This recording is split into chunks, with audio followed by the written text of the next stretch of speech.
Welcome back to the Asian Turtle Sanctuary, where our focus is Asian turtles. Today's video is going to focus on tips that we use to raise young aquatic box turtles and young semi-aquatic turtles. Turtles, ooh, ooh, ooh, ooh. Getting their home on the back, making their way down the turtle track. Yeah, turtles, ooh, ooh, ooh, ooh. They got places to go and things to see, and they don't need you and they don't need me telling them where they got to be. They're gonna rest their heads neath a shady tree. Turtles, ooh, ooh, ooh. This is one of the tubs that we use. It's a larger but shallow tub that really doesn't have enough space for me to put a lay area, so I use it for raising up some of the more aquatic species of turtles that we keep. In this tub we have several Cora cyclornata, Vietnamese 3-line box turtles, and a young Maremmes hybrid. You'll notice that right now the water is relatively shallow. They can just put their heads up and get a breath of air very easily.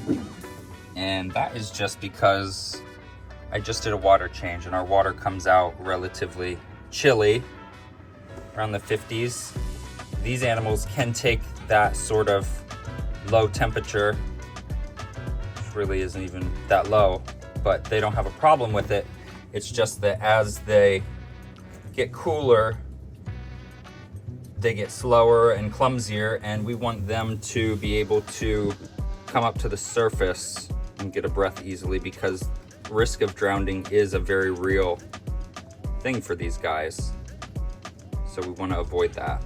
So what I'll do is I will do a water change and empty these out the siphon, and then I will refill it to about this height, and later in the day come back and fill it higher, or wait until the next day.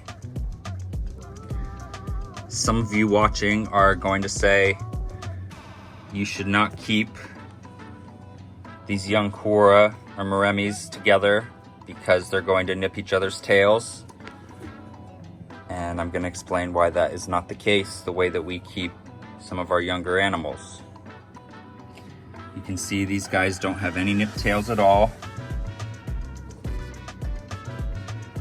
100% of their tails, a very pointy tip, and they were not just put together, they've been together for a while. And animals in the wild, these types of turtles in the wild, they don't nip each other's tails. And we're gonna go over some of the reasons why in captivity we can keep these the way that we do and they don't nip tails. If I would keep the water level where it's at, in the next couple days we would probably start seeing signs of tail nipping. When these Cora were younger, I did start them off separately. When they're fresh out of the eggs and up to about a year, they're very clumsy, they're not good swimmers, and you have to be really careful with them. So I suggest starting them off in like a 10-gallon aquarium with just very shallow water, lots of footholds and stuff for them to hide in to reduce stress. But at the stage that they're at, which is about a little over a year old, we want to start developing them into confident swimmers, and we want them in a little deeper water.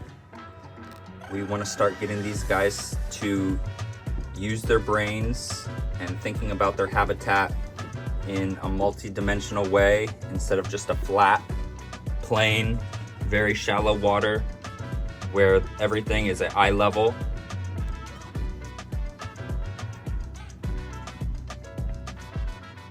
We want to get them moving up and down through the water column and becoming more confident in deeper water.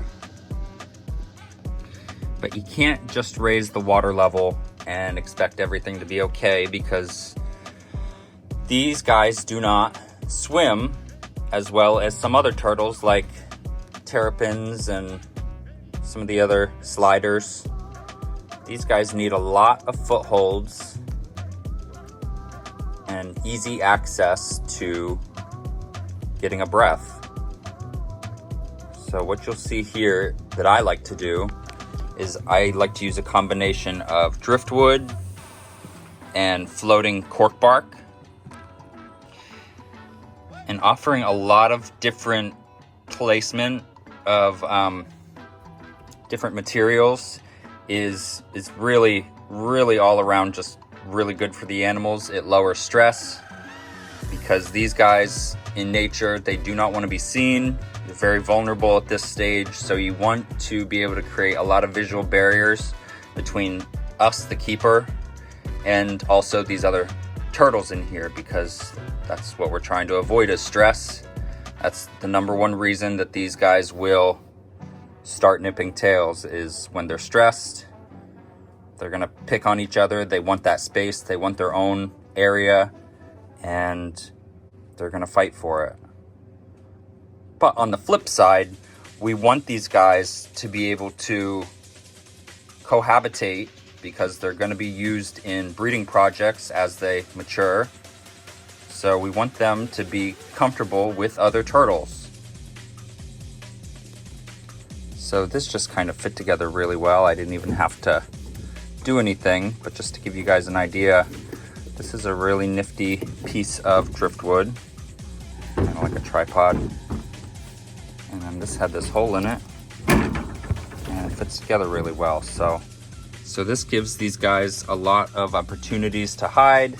I see them a lot. For example, even this little tiny piece right here, this guy will wedge himself up in there and be hiding a lot of the times. You know, stuff like that. They like to wedge themselves in places real tight, and that makes them feel comfortable. Or they have this nice large surface area here to get behind, where if I'm walking past, they want to feel like I can't see them. So if they're under that, that makes them feel really nice and secure. As well as it's a large area for them to come out and climb around on. These guys are semi-terrestrial and they like to run around on land. So this little driftwood here, the slender piece, wouldn't be sufficient enough for them to get out, and they're not real balanced baskers. They like flat land, get out, bury themselves. But as young turtles, we want to keep them very moist and in a wetter environment, so their shells develop real nice and smooth. So this type of setup works really well for us. So we've covered well-started juvenile housing. For turtles a year and younger to fresh hatchlings, something like this, just a small shoebox with something they can hide. I like these little log hides. They can get under it, they can get on top of it, they can feel secure, not be seen. They work wonderfully. Next, we want to touch on feeding. For animals from hatchling to that year mark, we're gonna be maybe giving them a couple little pellets every day, every other day, maybe some chopped up worms, appropriately sized mealworms, chopped up chicken liver, chicken hearts. It has to be small enough that they can swallow it whole, because they're not gonna be really tearing or working it, eating stuff larger than they can swallow at this point. When we get to about that year-old mile marker, we're gonna slow down the feeding. These guys aren't eating every day in nature. They're experiencing temperature variation, day, night, cool, heat, and once they get older, we wanna slow them down to about 2 to 3 times a week. And we're talking about the more aquatic Asian box turtles. This could also be applied to other very aquatic turtles, but generally, these guys, we want to feed them well when they're babies, get them real nice and well started, and then slow them down. The more terrestrial species of Cora, like keeled, Flavomarginata, flowerbacks, they're gonna be fed even less when they're in that first year of life, just because it seems that the more aquatic animals, they spend more time in the water, they have a higher metabolism than the more terrestrial turtles, and we don't want them to develop any problems like fatty liver disease or any sort of deformities just from growing way too fast from too much access to high quality foods all the time. As far as what I feed a lot of pellets. Like I said, I'll chop up some different protein sources, maybe offer some veggies or fruits occasionally just to get them some variety in their diet. But pellet wise, I really like the Reptomin. Reptomin pellets get soft easily when they get wet. Even when they're not wet, a turtle can bite them and usually break off pieces and digest really easily. Really good for young turtles. I've hardly ever had animals that don't eat this when it's offered. I've also found this brand at a aquarium store that had the golden coin turtle that we love right on the container, so I had to try it. They don't go as crazy as they do for the Reptomin, but it's up there and they like it. And it's a small pellet and it works good for younger turtles, so I would suggest if you can find this brand that you try it for your young turtles. Definitely worth it. And you don't want to be feeding your baby turtles if the temperature is below the 60s, I would recommend. 70s to 80s you can feed them, but you don't want to be feeding these babies when it's in the low temperatures, because they're just going to have food in their bellies, they're not going to be able to digest it, and you could be setting yourself up for failure. I hope you guys found some of these tips helpful. Hopefully you learned something that you didn't know, and you can take that and apply it to your own turtle keeping and some of the animals that you have under your stewardship. If you have any specific questions that I didn't touch on in this video, feel free to drop a comment, ask your questions, and I'll be glad to get back to you. If you guys haven't checked it out yet, we have a sister channel called Kura Preservation, and its focus is the Kura, exactly as the namesake. We're working on setting up assurance colonies of the entire genus Kura.